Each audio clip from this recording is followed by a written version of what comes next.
Hello and welcome to Learning Office 2016. My name is Mike Henry and this is the first video from Chapter 2. In this video we're going to look at what is an MLA style document. We're going to determine, do you ever have to create one? I'll give you a hint. The good news is yes, you will be creating one in this class, but you'll probably create a lot during your time here at the college. And then we're going to look at the basic setup. So you've just opened up Word, and how do you set this up so you can be having a very successful MLA style document from the beginning.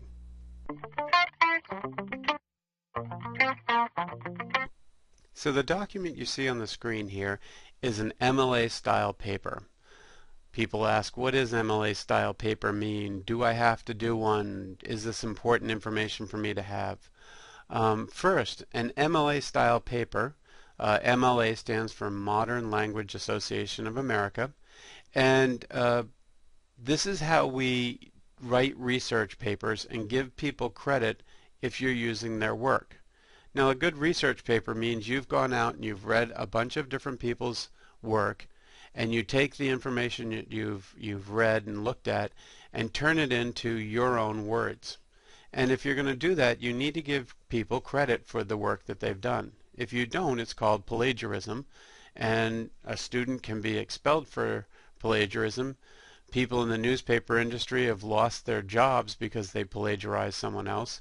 So this is a very important thing. If you're going to use someone's work, you need to give them credit.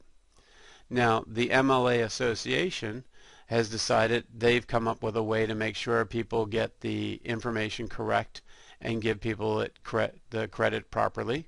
The American Psychological Association has also done that. That's called an APA style paper.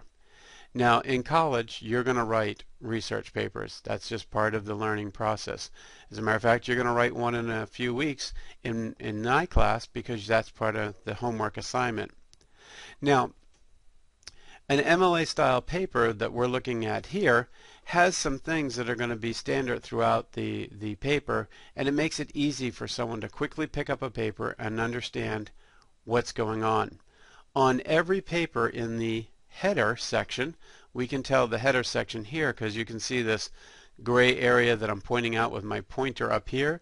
This part of the paper is the header.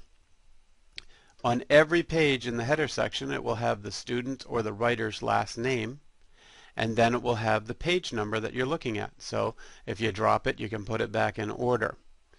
The first 4 lines will always be written the same way with the same information. We'll have the writer's name, the teacher's name, the class, and then the date in European style, which means the number will be first, then the month, then the year. The title will be just under that, and this paper will be double spaced. So you can see that this paper is double spaced. Now in here, each of the paragraphs will have an indentation. There'll be 1 tab width of indentation. And more importantly, as you're reading this paper and you're going through it, you'll come to these spots. You can see right here where I put my pointer on here, it highlights out in the gray. This was the quote that was borrowed from Pappas.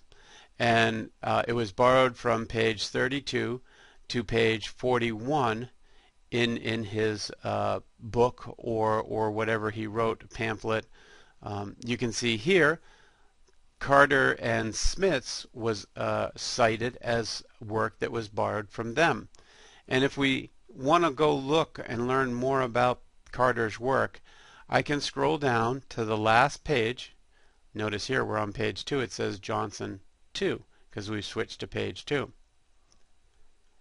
But on the 3rd page, or in this case the last page, will always be the works cited page, and this is where we can go. So if I'm very interested in that piece that Carter did, I can come down here and I can see that this book was done by Calvin Carter and Carl Hans Smith. And if I want to go read more about their work, I would just find Technology Trends. It's probably a magazine, and then it was published in August of 2017, and then I can go look up what page it was on. So this tells me how my work was cited. And I can cite work that came out of a book, a magazine, The internet, if I use someone's picture in my document, I can cite the picture. I can even interview someone and cite the interview that I had with them for oral work that they did. So this is what we're going to be doing in Chapter 2. We're going to be working on the MLA style paper and becoming very comfortable with it. So we've just started Word and we're getting ready and we're going to open up a blank document. So now with this blank document in place, you'll notice I've turned my rulers on up here so I can see my rulers are in place. The first thing I need to do is I need to set the margins of the paper.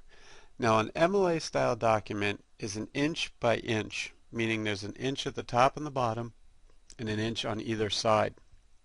Now luckily Word actually sets that up for us, but we should know how to do those kind of things. So right here when I come into my layout, you can see that I get an area here called margins. Okay, my margins right now, if I click on this, you can see that I'm on the normal, which means I got 1 inch on the top, 1 inch on the bottom, and 1 inch left and right. Now it used to be the default down here when it was an older version. It was 1.25 inches on either side and 1 inch on the top and the bottom. So you can set your margins. If we want it a little bit wider margins with less room for words, you do this. Here's what we call normal, or 1 inch all around. You also could customize your margins. So the good news for you, when you're doing an MLA style paper, you will not have to change your margins. Now the next thing that you want to do is you want to set up the line spacing.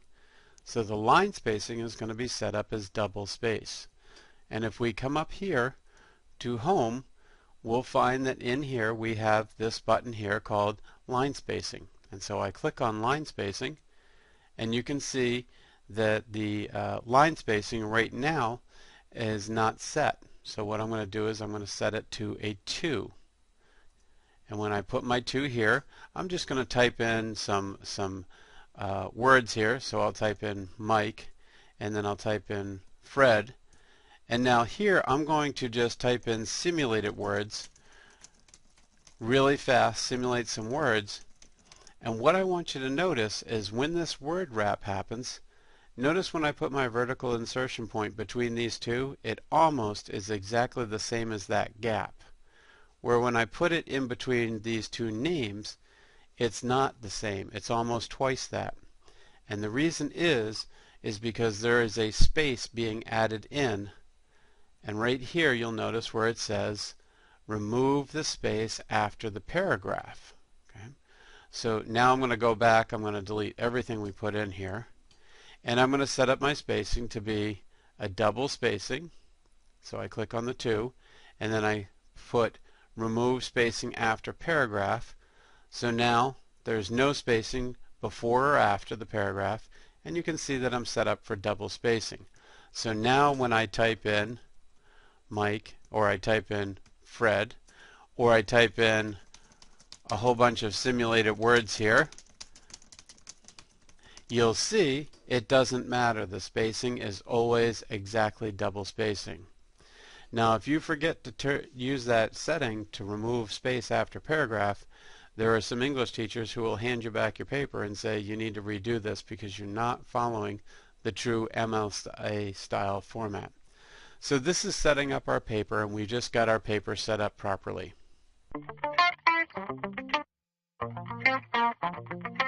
So in this video we got an overview of what we're going to be doing in Chapter 2.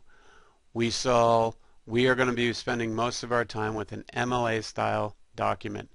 We're going to set one up from scratch. We're also going to learn how to cite people's work. And as we go through here, there's a few other things that are going to be thrown in, like footnotes and endnotes. Those will also be thrown in as citing sources that were not related to MLA.